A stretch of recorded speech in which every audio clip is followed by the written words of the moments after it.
Hello दोस्तों। आज के लेक्चर में हम लोग पढ़ने वाले हैं सेक्शन 11 के बारे में, इंडियन एविडेंस एक्ट के, जो कि चाहे आप प्रीलिम्स की बात कर लीजिए, मेंस की बात कर लीजिए, इंटरव्यू की बात कर लीजिए, ये क्वेश्चन कहीं ना कहीं हर साल टकराता जरूर है। ये ऑल पर्पजेस के लिए बहुत इंपॉर्टेंट है, वेरी वेरी इंपॉर्टेंट। अब ये सेक्शन कहता क्या है, ध्यान से देखिएगा, इंटरेस्टिंग है काफी, बोर नहीं करेगा ये सेक्शन। कह रहा है when facts not otherwise relevant become relevant, वो फैक्ट्स जो कि रेलेवेंट तो है नहीं पर रेलेवेंट बन जा रहा है। भाई कब बन जा रहा है, इनकी कंडीशन देखिए। If they are inconsistent with any fact in issue or relevant fact. Second कह रहा है if by themselves or in connection with other facts they make the existence or non-existence of any fact in issue or relevant fact highly probable or improbable। ये कह रहा है कि अगर कोई जो फैक्ट है वो तो ऐसे रेलेवेंट है नहीं, लेकिन वो रेलेवेंट तब बन जा रहा है जब वो fact in issue or relevant fact के एग्जिस्टेंस होने या नॉन एग्जिस्टेंस का होना पर प्रोबेबली या इम्प्रॉबेबल तरीके से वो बता रहा है कि है या नहीं है। हाईली प्रोबेबल और इम्प्रॉबेबल किस चीज के बारे में, एग्जिस्टेंस और नॉन एग्जिस्टेंस के बारे में बता रहा है। ये अभी तो समझ में नहीं आया होगा केवल सेक्शंस पढ़ के। अब इसके इलस्ट्रेशंस देखते हैं, इलस्ट्रेशन से चीजें क्लियर होंगी। The question is whether A committed a crime at Calcutta on a certain date. Question ये अराइज हो रहा है, क्या ए ने क्राइम कमिट किया है, कहां पे, कैलकाता में, कब, एक सर्टेन डेट पर। ध्यान दीजिएगा, यहाँ पे तीन बातें ध्यान देने वाली हैं। पहला तो ए ने क्राइम कमिट किया, दूसरा कहां पे, कैलकाता में, कैलकाता में। Third is the certain date, क्या वो सर्टेन डेट पर ही, मतलब कि 5 तारीख को मान लेते हैं, 5th ऑफ मार्च को ये क्राइम कमिट हुआ, तो 5th ऑफ मार्च को ही क्राइम हमें होना चाहिए। कहां पे हुआ है, कैलकाता में हुआ है। किसने किया, ए ने किया है। ये क्वेश्चन अराइज हो रहा है। The fact that on that day A was at Lahore is relevant. अब यहाँ पे ये फैक्ट रेलेवेंट बन जाता है कि उस दिन तो ए लाहौर था, तो जब ए लाहौर था तो वो कैलकाता में कैसे जा सकता है। उस दिन 5 तारीख को जिस दिन मर्डर हुआ या क्राइम कमिट हुआ, उस दिन तो ए लाहौर में था, तो वो कैलकाता में कैसे हो सकता है कि उसने क्राइम किया हो। द फैक्ट दैट, अब यहाँ पे देखिए ये फैक्ट भी है कि near the time when crime was committed a was at distance from a place where it was committed, which would render it highly improbable though not impossible that he committed it is relevant। देखिए ये कह रहा है कि ए लाहौर में था, मतलब कलकत्ता से काफी दूरी पे था, इतनी दूरी पे था कि वो उस समय उसी दिन वापस उसका पहुंचना कलकत्ता में और क्राइम कमिट करके वापस लाहौर चले जाना, ये हाईली इम्प्रॉबेबल हो जा रहा है, वो नहीं पहुंच सकता। लेकिन हाँ, इम्पॉसिबल भी नहीं है। अगर वो भाई प्लेन से आए और प्लेन से जाए तुरंत तो फिर हो सकता है ऐसा क्राइम, पर फिर भी इतनी प्रोबेबिलिटी बहुत कम है कि वो ऐसा क्राइम किया होगा। हो सकता है वो भाई इतनी उसके पास वो फाइनेंशियली बैकग्राउंड उसकी ना अच्छी हो कि वो प्लेन में सफर कर सकता हो, या वो हो सकता है इलिटरेट हो, उसने कभी प्लेन में बैठा ही ना हो, वो तो वो कैसे बैठ सकता है प्लेन में। तो एक तरीके से ये हाईली इम्प्रॉबेबल हो जा रहा है कि वो उसी समय उसी दिन कैलकाता में भी हो और लाहौर में भी हो। यही फैक्ट रेलेवेंट हो जा रहा है। क्या फैक्ट, कि वो तो उस दिन लाहौर में था। ऐसे जनरल वे में देखें तो ये तो फैक्ट का कोई मतलब नहीं है कि ए लाहौर में था।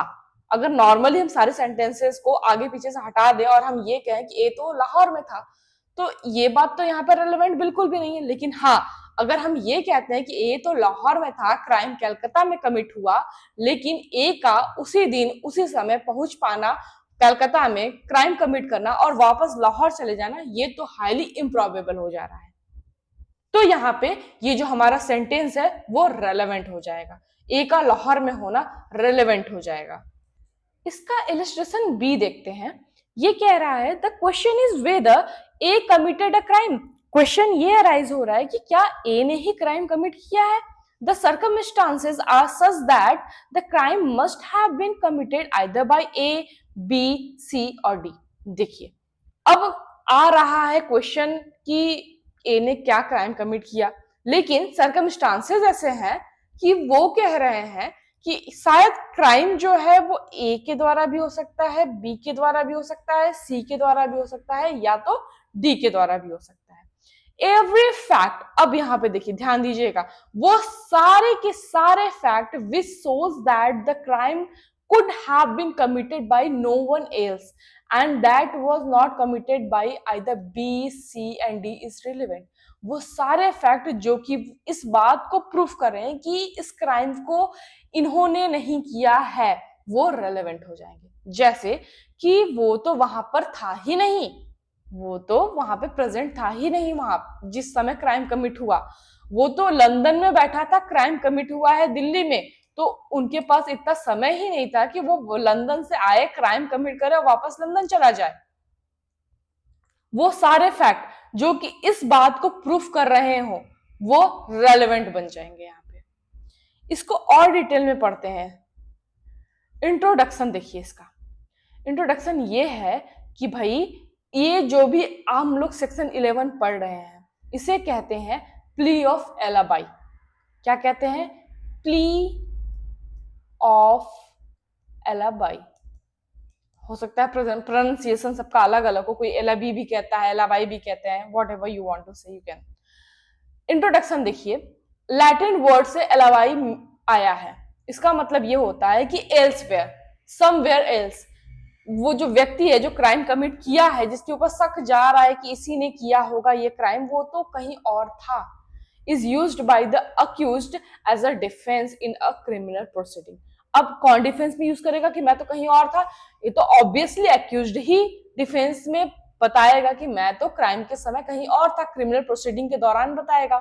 It is the best evidence that can be used by a man to prove his innocence. Obviously this is a best, एक तरह का एविडेंस है, बेस्ट है, क्योंकि हम भाई बैठे हैं चाइना में और क्राइम कमिट हो रहा है बिल्कुल दूर यूएस में, ठीक है। हमारा पॉसिबल ही नहीं है चाइना से यूएस चले जाना, वो भी 1 घंटे के अंदर, और वापस चाइना चले आना, ये तो पॉसिबल नहीं है। तो इतनी दूरी है कि समवेयर एल्स वो व्यक्ति जो है वो इतनी दूरी पर है कि वो क्राइम कमिट कर ही नहीं सकता है। और अगर ऐसा प्रूफ हो जाए तो ये तो बेस्ट है, एक तरह का एविडेंस जो कि प्रूफ कर दे रहा है कि इसने क्राइम कमिट नहीं किया। अगर एक बार प्ली ऑफ एलाबाई स्टेबलाइज हो जाती है तो फिर बात ही खत्म, सारे एविडेंसेस खत्म, सारे एविडेंसेस का महत्व खत्म। भले ही सर्कमस्टांशियल एविडेंस कुछ भी कह रहे हो, अगर हम ये कह देते हैं कि हम तो थे ही नहीं उस समय, हम तो इतनी दूर थे कि वहां पे पहुंच ही नहीं सकते। अगर आपने एक मूवी देख रखी है दृश्यम, तो उसमें आपने देखा होगा वो 2 अक्टूबर और 3 अक्टूबर वाली कहानी, कि वो तो 2 अक्टूबर को पंजिम में था, तो वो वहां पे क्राइम कर नहीं सकता। अगर प्ली ऑफ एलाबाई स्टेबलाइज हो गया एक बार, तो फिर किसी भी एविडेंस को और किसी एविडेंसेस को प्रूफ करने का, कोरोबोरेशन का कोई जरूरत नहीं है। According to Black Law Dictionary, alibi defined as a term used to express that mode of defense to a criminal prosecution। ये क्या है? एक तरीके से मोड ऑफ डिफेंस है क्रिमिनल प्रोसिक्यूशन को एक्सप्रेस करने का। Where the party accused, जहां पे जो पार्टी है अक्यूज्ड है, in order to prove that he could not have committed the crime with which he is charged। ये तब यूज किया जाता है जब उसको प्रूफ करना हो, अक्यूज्ड को प्रूफ करना हो कि मैंने क्राइम कमिट किया ही नहीं क्योंकि मैं वहां पे था ही नहीं। Offers evidence to show that he was in another place at the time which is termed setting up an alibi. जिसको कहते हैं क्या कि ये एलाबाई स्टेब्लिश हो गया है, सेटअप हो चुका है। अगर वो व्यक्ति ये प्रूफ कर देता है, किसके द्वारा प्रूफ किया जाएगा? ऑब्वियसली डिफेंस के द्वारा ही प्रूफ किया जाएगा, अक्यूज्ड के द्वारा ही प्रूफ किया जाएगा कि मैं भाई वहां पे नहीं था, मैं तो कहीं और ही था, इतना दूरी पे था कि मैं वहां पे इतनी जल्दी पहुंच ही नहीं सकता कि मैं क्राइम कमिट करके वापस चला आऊं। अब हम इसके कुछ इसेंशियल्स देखेंगे।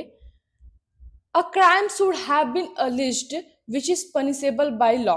अब देखिए किसी भी एविडेंस को प्रूफ करने के लिए पहले तो क्राइम होना जरूरी है। तो क्राइम होना चाहिए, कि जो कि पनिशेबल हो लॉ के द्वारा। दूसरा कह रहा है the person should be accused of the offence to make the plea of alibi. अब वो जो पर्सन प्ली ऑफ एलाबाई ले रहा है वो अक्यूज्ड होना चाहिए ऑफेंस का। इट इज अ डिफेंस, एक डिफेंस प्ली है where the accuse states that he was not present at the crime spot at the time of commission of crime. जिससे ये एक डिफेंस है जिससे कि जो अक्यूज्ड है वो ये प्रूफ कर सकता है कि मैं वहां पे जब क्राइम कमिट हुआ तो वहां पे था ही नहीं, या मेरा वहां पे पहुंचना इम्पॉसिबल था। The plea must ensure that it was impossible for the accused to be physically available or present at the crime spot at the time of the commission of crime। ध्यान दीजिएगा यहाँ एक वर्ड कह रहा है physically available और present at the crime spot. ये बात कह रहा है फिजिकली अवेलेबल होने का, किसका? अक्यूज्ड का। कहाँ पे? क्राइम स्पॉट पे। फिजिकली बात कह रहा है, इसके हम लोग एक्सेप्शन भी पढ़ेंगे कि क्यों फिजिकली कह रहा है। नॉर्मल अगर वो फिजिकली वहां प्रेजेंट नहीं है, हो सकता है वो किसी और से करवा रहा हो, तो प्ली ऑफ एलाबाई स्टेब्लिश करने के लिए फिजिकली प्रेजेंट होना कहीं और पे ये जरूरी है।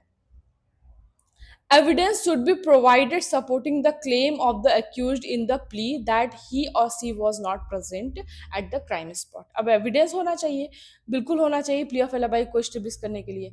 The exception of the plea of alibi is that is not maintainable in all cases such as cases related to defamation। अगर defamation से related cases है तो भाई यहाँ पे plea of alibi लगेगा ही नहीं।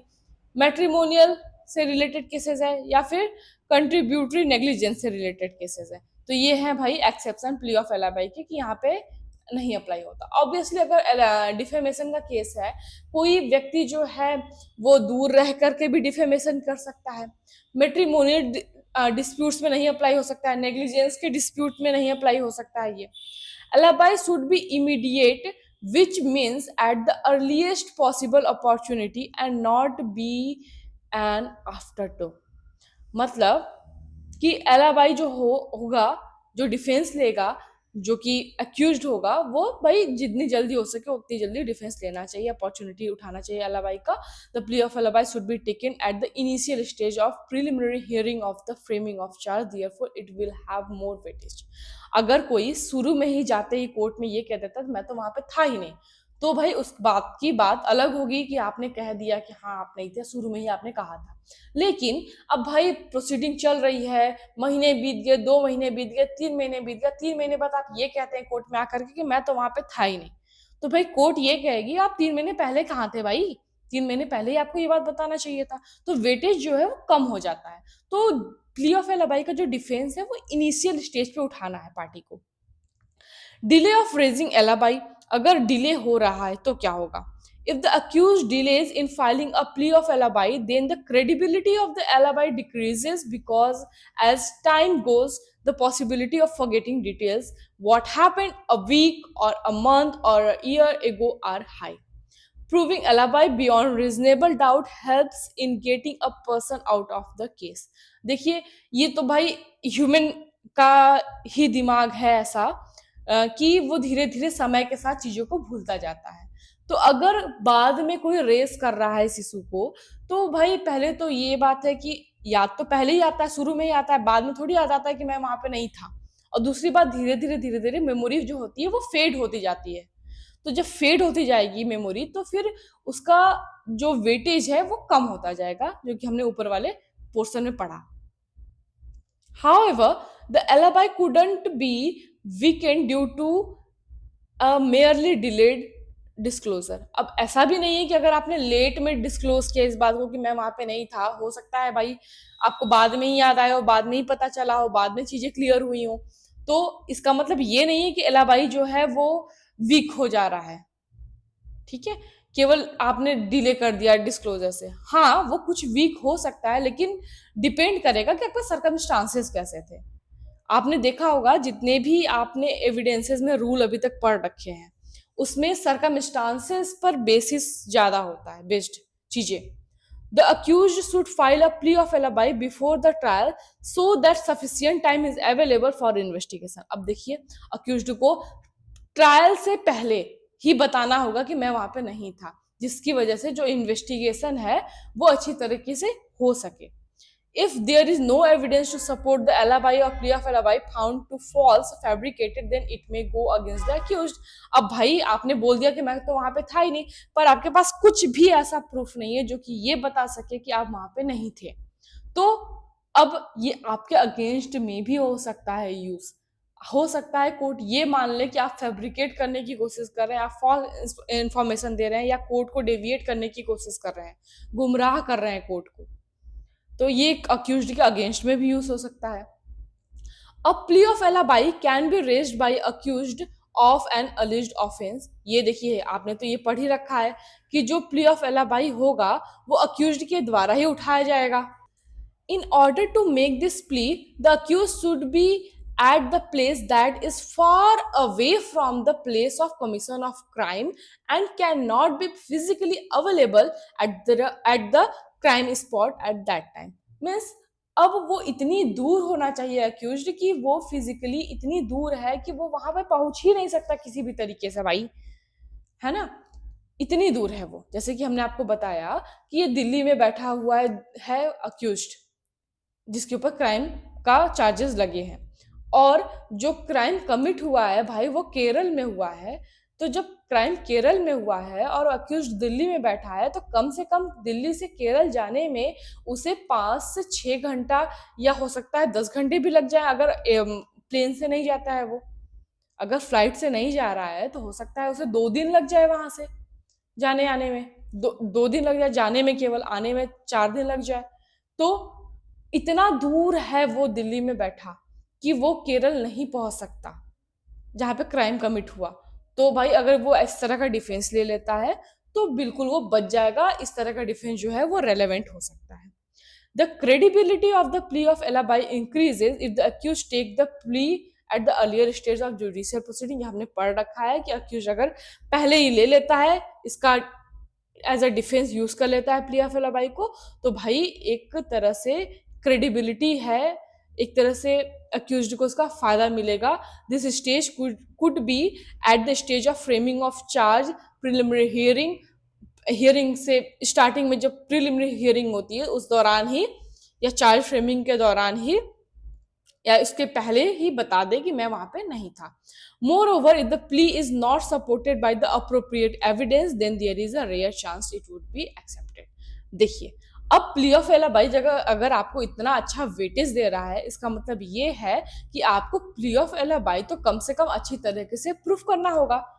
अगर प्ली ऑफ एलाबाई प्रूफ हो जाता है तो फिर आपको किसी और एविडेंसेस के कोरोबोरेशन की जरूरत नहीं है, कोरोबोरेट करने की जरूरत नहीं है और भी किसी एविडेंसेस को, लेकिन प्ली ऑफ एलाबाई को अच्छी तरीके से आपको प्रूफ करना होगा। उसके लिए अच्छे एविडेंसेस होने चाहिए। जैसे कि अगर आपने दृश्य मूवी देख रखी है तो उसमें वो टिकट लेके जाता है, बस का टिकट था, उनके जो भी सत्संग में जाते हैं वहां सत्संग का जो भी था उनके पास वीडियो था, तो रिकॉर्डिंग थी, ऑडियो रिकॉर्डिंग थी सत्संग की, तो उनके पास इतना एविडेंस था जो कि ये प्रूफ कर सके कि हाँ वो वहां पे प्रेजेंट नहीं थे, इस बात को प्रूफ कर सके। इतना तो होना चाहिए क्योंकि इसका और प्ली ऑफ एलाबाई में कोई भी और एविडेंसेस के कोरोबोरेशन की जरूरत नहीं होती है। अब ये कह रहा है section 103 of Indian evidence act, इसको जो प्ली ऑफ एलाबाई है उसको पढ़ते हैं 103 के साथ। 103 बात कर रहा है बर्डन ऑफ प्रूफ के बारे में। ये कहता है कि बर्डन ऑफ प्रूफ जो है प्ली ऑफ एलाबाई में, ये जो बर्डन ऑफ प्रूफ है ये उस व्यक्ति के ऊपर लाई करेगा। उस व्यक्ति के ऊपर, किस व्यक्ति के ऊपर? जो कि ये प्रूफ करना चाह रहा है कि मैं वहां पे प्रेजेंट नहीं था। ध्यान दीजिएगा, ये जो बर्डन ऑफ प्रूफ का कॉन्सेप्ट है ना, आप एविडेंस में बार बार पढ़ेंगे, इसमें कंफ्यूज होने की जरूरत नहीं है। ये कह रहा है burden of proof as to any particular fact lies on that person. अब ये जो फैक्ट है या नहीं है इसको प्रूफ करना, जो बर्डन ऑफ प्रूफ है वो उस व्यक्ति के ऊपर लाई करेगा who wishes the court to believe in its existence, जो कि चाह रहा है कि कोर्ट हमारी बात पे विश्वास करे जो मैं कह रहा हूं, unless it is provided by any law that the proof of that fact shall lie on any particular person. जब तक कि लॉ कुछ और ना बोल दे, जब तक कि लॉ कुछ और ना प्रोवाइड कर रहा हूं। नॉर्मल केसेस में, यानी कि ये जनरल रूल की बात कर रहा है। जनरल रूल ये कहता है कि बर्डन ऑफ प्रूफ उस व्यक्ति के ऊपर लाई कर रहा है जो कि ये चाह रहा है कोर्ट से कि कोर्ट उसकी बात पे विश्वास करे, वो जो भी फैक्ट बता रहा है उसकी एग्जिस्टेंस पर विश्वास करे भाई, कोर्ट बिलीव करे। तो बर्डन ऑफ प्रूफ उसी व्यक्ति के ऊपर लाई करेगा, उसी को प्रूफ करना होगा, ना कि कोई और पार्टी प्रूफ करेगी जाकर के कोर्ट में। उसी व्यक्ति को प्रूफ करना होगा ना जो कि चाह रहा है कोर्ट हमारी बात पे विश्वास करे कि वो सही है। When the prosecution has proved the charges against the defendant and has discharged the burden, then the defendant can raise a plea of alibi to prove his or her innocence. After taking the plea of alibi according to Indian Evidence Act, the burden of proof is on the accused. जैसे ही वो plea लेगा वैसे ही burden of proof लाई कर जाएगा accused पे। अब वो भाई प्रूफ करता रहे कि वो कैसे वो वहां पे नहीं था, ये किसी और के ऊपर लाई नहीं करेगा, ये कोर्ट प्रिज्यूम भी नहीं करेगी जब तक कि वो खुद से इतना बड़ा प्रूफ ना लाए कि हाँ वो कहीं और था उस समय जब घटना घटित हुआ, और वो इतनी दूरी पे था कि वो वहां नहीं पहुंच सकता था, वापस नहीं जा सकता था। हाँ, ऐसा भी हो सकता है, ध्यान दीजिएगा, ऐसा भी हो सकता है कि ए जो है वो अपने किसी फ्रेंड के घर पे है, बी के साथ है, और क्राइम हुआ यहाँ पे सी के घर।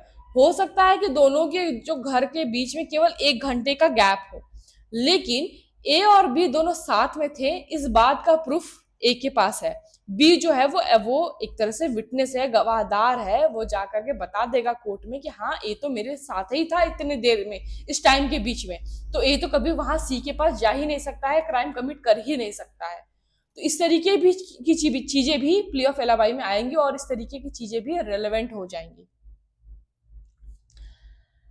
If the court feels that the same point the alibi was thought of and planned, then court can reject the plea as per the fact and circumstances of court reject भी कर सकती है। A plea of alibi is always accepted, but ज्यादातर accept ही किया जाएगा, लेकिन if the accuse is not able to make the जज believe that his alibi is true, then the plea is rejected. The court become cautious throughout the proceeding. अब court भी जो है वो भी सचेत हो जाएगी भाई, जागरूक होकर काम करेगी। वैसे तो कोर्ट जागरूक होकर काम करती है, लेकिन अगर आपका जो प्ली है वो रिजेक्ट हो जाता है, कोर्ट को आप बिलीव नहीं दिला पाते, जजेस को आप बिलीव नहीं दिला पाते कि आप वहां थे या नहीं थे, आपके पास कोई प्रूफ नहीं है, तो भाई कोर्ट ये मान लेगी कि आप झूठ बोल रहे हैं। Even if the evidence provided were not true on the accused, or the accused is not able to establish the plea of alibi, or there is no evidence to prove the alibi, then it can't be confirmed whether the accused was present at the crime spot or not. अब ये तो clear ही नहीं हो पाएगा कि accused वहां पे था या नहीं था, अगर वो नहीं बता पाता है कि मैं कहाँ था, है कि नहीं बात। अगर वो यही नहीं बता पाता है कि मैं उस समय कहाँ था, तो ये भी क्लियर नहीं हो पाएगा कि वो वहां पे था या नहीं था, दोनों बात नहीं प्रूफ हो पाएंगी। If the plea of alibi is raised by accused, the prosecution must prove it by positive evidences. अगर प्ली ऑफ alibi वो ला रहा है तो उसको प्रूफ करना होगा प्रोसिक्यूशन को पॉजिटिव एविडेंसेस के through. Through this, it can be determined that accused failure to prove alibi doesn't conclude that the person was present at the crime scene.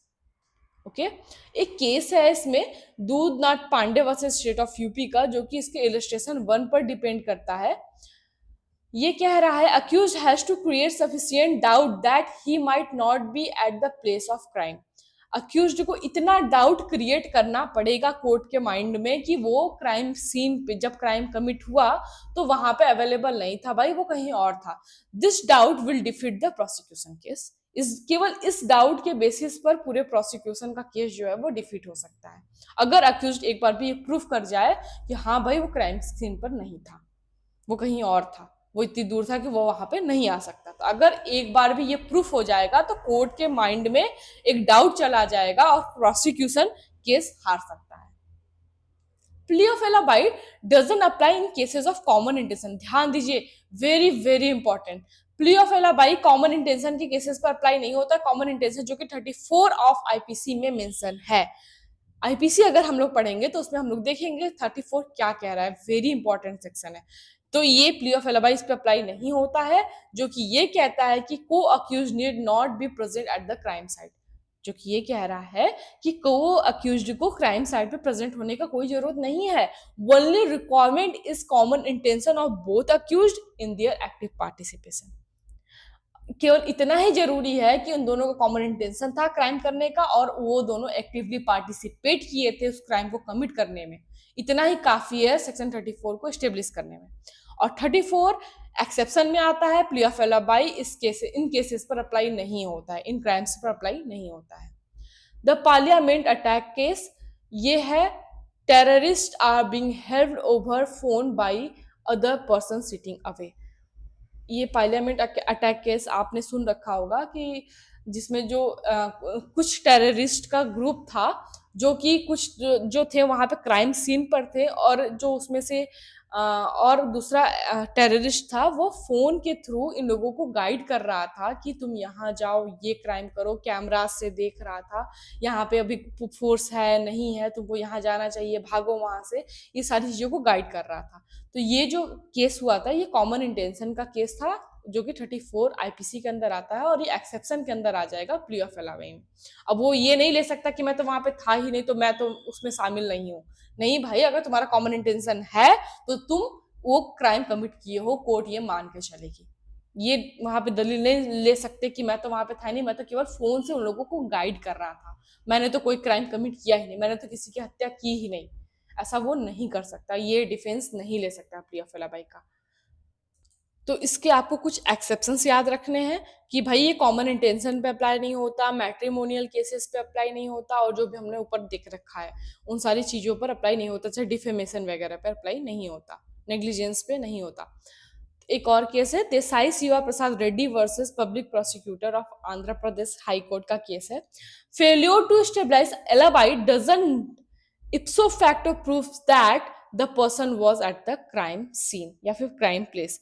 केवल अगर कोई व्यक्ति प्ली ऑफ एलाबाई नहीं प्रूफ कर पा रहा है तो इसका मतलब ये नहीं है कि वो क्राइम सीन पर था। इप्सो फैक्टो मतलब होता है by the fact itself, by the fact itself.